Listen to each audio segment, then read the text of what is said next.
ये कहानी उस समय की है जब नरेंद्र नाथ दत्त अर्थात स्वामी विवेकानंद बाल्यावस्था में थे और जिज्ञासु इतने थे कि कई बार विचित्र दुस्साहस दिखा जाते थे। और फिर एक दिन उन्होंने देखा कि रसोई बनाने वाले महाराज स्नान आदि करके रसोई घर की ओर जा रहे थे। तभी उन्होंने देखा कि घर का कूड़ा साफ करने वाली नौकरानी की साड़ी का पल्लू महाराज को छू गया। तो महाराज रसोई घर में न जाकर के पुनः स्नान घर को चले गए और स्नान करके ही वापस लौटे। नरेंद्र को यह बड़ा ही विचित्र लगा और सोचे कि अभी अभी नहाए हुए व्यक्ति को दोबारा नहाने की क्या आवश्यकता। उन्होंने अपनी माता से ऐसा करने का कारण पूछा तो उन्हें पता चला कि यह जाति भेद था जिसे प्रत्येक मनुष्य को निभाना ही पड़ता है, जिसे शुचिता कहते हैं। नरेंद्र इस तर्क को न माने। उनकी समझ यह समाज का अपना बनाया बंधन था जो अन्य तर्कों की कसौटी पर खरा न उतरता था।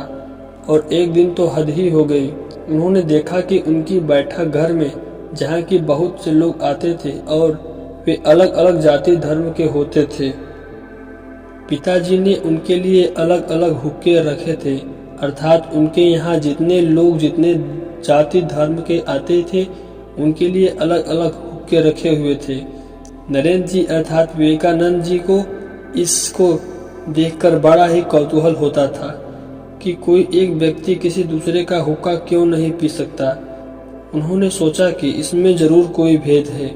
जिज्ञासु नरेंद्र ने एक दिन जब बैठक घर में कोई न था वहां आकर सारे हुक्कों का एक एक घूंट लगाया और उन्होंने पाया कि सभी हुक्कों से एक ही प्रकार की आवाज और एक ही प्रकार की कसैली हवा निकलती है, अंतर तो कुछ भी नहीं है। वे सोच में पड़ गए। तभी अचानक से उनके पिताजी का वहां आगमन हुआ। उन्होंने स्नेहपूर्वक पूछा, क्या कर रहे हो पुत्र नरेंद्र, किस सोच में डूबे हुए हो? उन्होंने निडर होकर के सहज स्वर में उत्तर दिए। वह कहे, पिताजी मैं इन हुक्कों में किसी विशेष अंतर का परीक्षण कर रहा था, किंतु इसमें तो कोई अंतर नहीं है।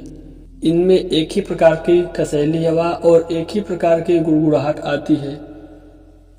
अब प्रश्न यह उठता है कि जब सारे हुक्के एक जैसे ही है तो जितने लोग भी यहाँ आते हैं उन सबके हुक्के अलग अलग क्यों हैं? पिताजी ने कहा, पुत्र यह प्रश्न अपनी माता से पूछो, वे इसका उत्तर जानती हैं। फिर नरेंद्र यही प्रश्न अपनी माता से पूछे। माता ने स्नेह से सिर पर हाथ रखते हुए कहा, ये एक जातिगत पद्धति है। भारतीय समाज में वर्ण व्यवस्था है। अलग अलग जाति होने से निम्न व उच्च जाति के अपने अपने मानक है। कोई किसी अन्य जाति का हुक्का भला कैसे पी सकता है? नरेंद्र जी ने आश्चर्य भाव से पूछा, क्या यदि कोई दूसरे का हुक्का पी ली तो क्या वह पतित हो जाता है या अपराधी हो जाता है? माता के पास इस प्रश्न का स्पष्ट उत्तर न था तो वे एक क्षण के लिए मौन रह गई। फिर माता ने कहा, पुत्र यह जाति का बंधन है। सामाजिक व्यवस्था बनाए रखने के लिए इसका पालन करना ही पड़ता है। यदि मैं इस तरह के बंधन को स्वीकार न करूं तो? नरेंद्र जी ने बहुत ही गंभीरता से कहा। तो माता ने कहा, तुम अभी छोटे हो, इन बातों को नहीं समझ पाओगे। जब बड़े हो जाओगे तो खुद समझ जाओगे, अभी जाकर खेलो। नरेंद्र समझ गए कि इन जातिगत बंधनों का कोई ठोस आधार नहीं है, अन्यथा माता पिता ऐसे टालने वाले उत्तर नहीं देते।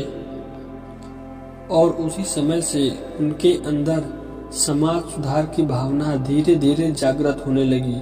जैसे जैसे बड़े होते गए वैसे वैसे उनकी गंभीरता